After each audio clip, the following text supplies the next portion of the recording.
बहादुर शाह जफर भारत के इतिहास का एक ऐसा नाम है जो एक युग के अंत, एक सभ्यता की थकान और एक कवि हृदय सम्राट की व्यक्तिगत त्रासदी, इन तीनों को एक साथ समेटे हुए है। उनका जीवन केवल एक शासक की कहानी नहीं है, बल्कि उस समय की कहानी है जब मुगल एम्पायर अपने अंतिम सांसें ले रहा था और भारत में अंग्रेजी सत्ता पूरी तरह स्थापित होने की ओर बढ़ रही थी।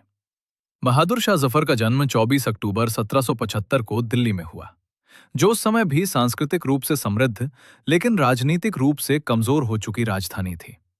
उनका पूरा नाम मिर्जा अबू जफर सिराजुद्दीन मोहम्मद बहादुर शाह था। वे अकबर शाह द्वितीय के पुत्र थे। जब 1837 में उनके पिता की मृत्यु हुई, तब बहादुर शाह जफर को गद्दी मिली।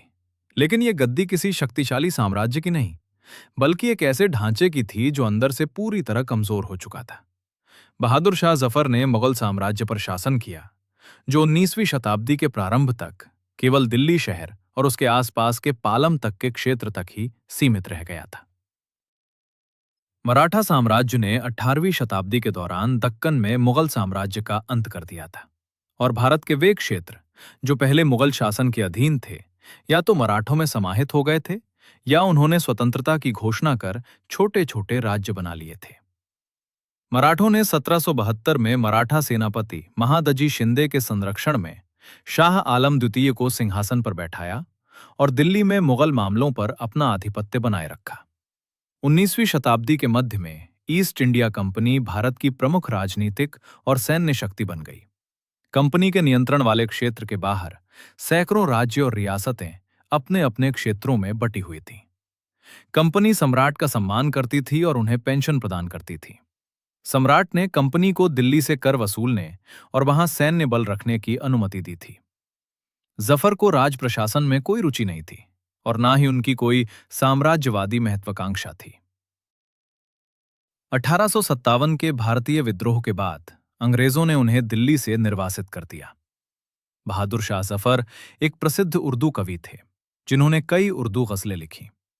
हालांकि उनकी रचनाओं का कुछ हिस्सा 1857 के भारतीय विद्रोह के दौरान खो गया या नष्ट हो गया, लेकिन एक बड़ा संग्रह बच गया, जिसे कुल्लियात-ए-जफर में संकलित किया गया।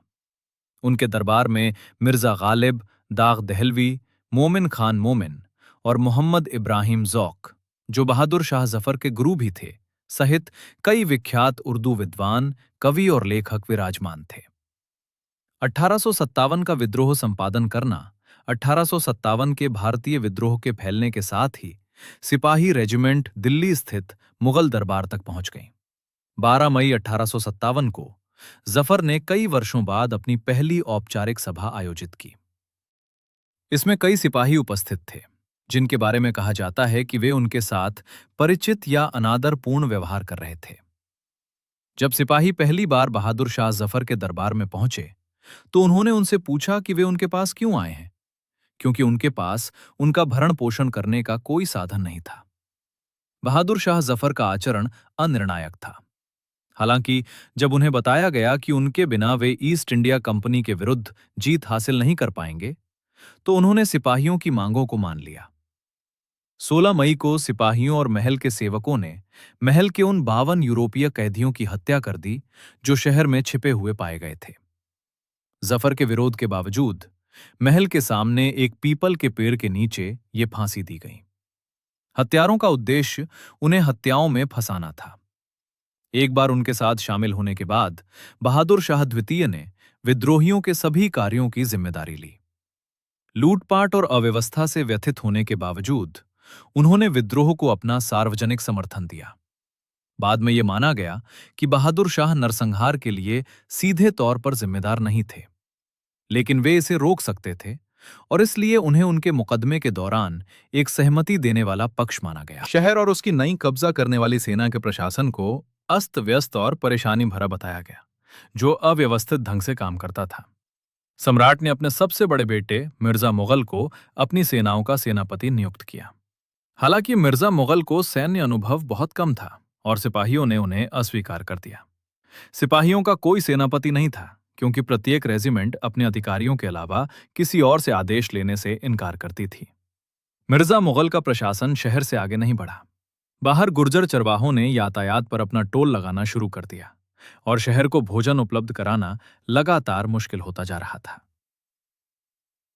दिल्ली की घेराबंदी के दौरान जब अंग्रेजों की जीत निश्चित हो गई, तो जफर ने हुमायूं के मकबरे में शरण ली, जो उस समय दिल्ली के बाहरी इलाके में स्थित था। मेजर विलियम हॉडसन के नेतृत्व में कंपनी की सेनाओं ने मकबरे को घेर लिया और 20 सितंबर 1857 को जफर को पकड़ लिया गया। अगले दिन हॉडसन ने अपने अधिकार से दिल्ली गेट के पास खूनी दरवाजे पर उनके बेटों मिर्जा मुगल और मिर्जा खिजर सुल्तान और पोते मिर्जा अबू बख्त को गोली मार दी और दिल्ली को कब्जे में घोषित कर दिया। बहादुर शाह को उनकी पत्नी की हवेली ले जाया गया, जहां उनके साथ उनके अपहरणकर्ताओं ने अपमानजनक व्यवहार किया। जब उन्हें उनके बेटों और पोते की फांसी की खबर दी गई, तो पूर्व सम्राट इतने स्तब्ध और उदास थे कि वे प्रतिक्रिया देने में असमर्थ थे। जफर की हार के बाद उन्होंने कहा, एक बार फिर से, एक बार फिर से, एक बार फिर से। 1 साल का हो गया हिंदुस्तान की, जब तक हमारे गाजियों के दिलों में ईमान की खुशबू रहेगी, तब तक हिंदुस्तान की तलवार लंदन के सिंहासन के सामने चमकती रहेगी। इसके बाद सिपाही विद्रोह के परिणाम स्वरूप शुरू हुआ यह मुकदमा 21 दिनों तक चला, जिसमें 19 सुनवाइयां हुई, 21 गवाह पेश हुए और अदालत में फारसी और उर्दू में 100 से अधिक दस्तावेज उनके अंग्रेजी अनुवादों सहित प्रस्तुत किए गए। पहले तो यह सुझाव दिया गया था कि मुकदमा कलकत्ता में आयोजित किया जाए, जहां ईस्ट इंडिया कंपनी के निदेशक अपने व्यावसायिक कार्यों के लिए बैठकें करते थे। लेकिन इसके बजाय दिल्ली के लाल किले को मुकदमे के लिए चुना गया। लाल किले में चलाया जाने वाला यह पहला मुकदमा था। जफर पर 4 मामलों में मुकदमा चलाया गया और आरोप लगाए गए। सैनिकों के विद्रोहों में सहायता करना और उन्हें बढ़ावा देना, ब्रिटिश सरकार के खिलाफ युद्ध छेड़ने में विभिन्न व्यक्तियों को प्रोत्साहित करना और उनकी सहायता करना, हिंदुस्तान की संप्रभुता ग्रहण करते हुए ईसाइयों की हत्या का कारण बनना और उसमें सहायक होना। अप्रैल 1858 में दिल्ली के बादशाह बहादुर शाह जफर के मुकदमे की कार्यवाही मुकदमे के 20वें दिन बहादुर शाह द्वितीय ने इन आरोपों के विरुद्ध अपना बचाव किया। बहादुर शाह ने अपने बचाव में सिपाहियों की इच्छा के सामने अपनी पूर्ण बेबसी बताई। सिपाही कथित तौर पर खाली लिफाफों पर उनकी मोहर लगा देते थे, जिनकी सामग्री के बारे में उन्हें बिल्कुल भी जानकारी नहीं होती थी। यद्यपि सम्राट ने सिपाहियों के सामने अपनी बेबसी को बढ़ा चढ़ाकर बताया होगा, फिर भी यह तथ्य बना हुआ है कि सिपाही किसी को भी अपनी शर्तें मनवाने के लिए पर्याप्त शक्तिशाली महसूस करते थे।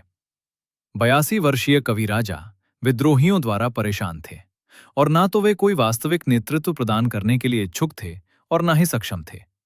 इसके बावजूद विद्रोह के मुकदमे में उन्हें मुख्य आरोपी बनाया गया।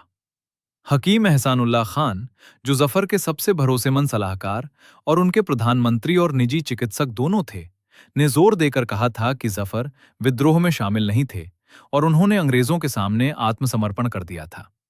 लेकिन जब जफर ने अंततः ऐसा किया, तो हकीम एहसानुल्लाह खान ने मुकदमे में उनके खिलाफ सबूत देकर खुद के लिए माफी मांग ली और उन्हें धोखा दिया।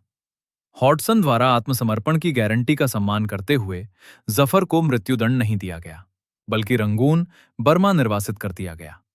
उनकी पत्नी जीनत, महल और परिवार के कुछ शेष सदस्य उनके साथ गए। 7 अक्टूबर 1858 को सुबह 4 बजे जफर अपनी पत्नियों और 2 शेष बेटों के साथ लेफ्टिनेंट उम्माने की कमान में 9वीं लांसर्स की सुरक्षा में बैलगाड़ियों में रंगून की ओर रवाना हुए। मौत संपादन करना मुख्य लेख। बहादुर शाह जफर की कब्र का विवाद। बहादुर शाह जफर दरगाह स्मारक, यांगोन, 1862 में 87 वर्ष की आयु में वे बीमार पड़ गए। अक्टूबर में उनकी हालत और बिगड़ गई। उन्हें चम्मच से सूप पिलाया जा रहा था, लेकिन 3 नवंबर तक उन्हें वो भी मुश्किल लगने लगा। 6 नवंबर को रंगून में British commissioner captain H Nelson Davis ने लिखा कि जफर स्पष्ट रूप से अत्यधिक निष्क्रियता और गले के क्षेत्र में पक्षाघात के कारण कमजोर होते जा रहे हैं। उनकी मृत्यु की तैयारी के लिए डेविस ने चूना और ईंटें इकट्ठा करने का आदेश दिया और उनके दफनाने के लिए जफर के बाड़े के पीछे एक जगह चुनी गई। जफर का निधन शुक्रवार 7 नवंबर 1862 को सुबह 5 बजे हुआ और उन्हें शाम 4 बजे श्वेदागोन पैगोडा के पास 6 जिवाका रोड पर श्वेदागोन पैगोडा रोड के चौराहे के पास यांगोन में दफनाया गया। बहादुर शाह जफर दरगाह का निर्माण 16 फरवरी 1991 को उनकी कब्र के जीर्णोद्धार के बाद वहां किया गया था। डेविस ने जफर पर टिप्पणी करते हुए उनके जीवन को बहुत अनिश्चित बताया।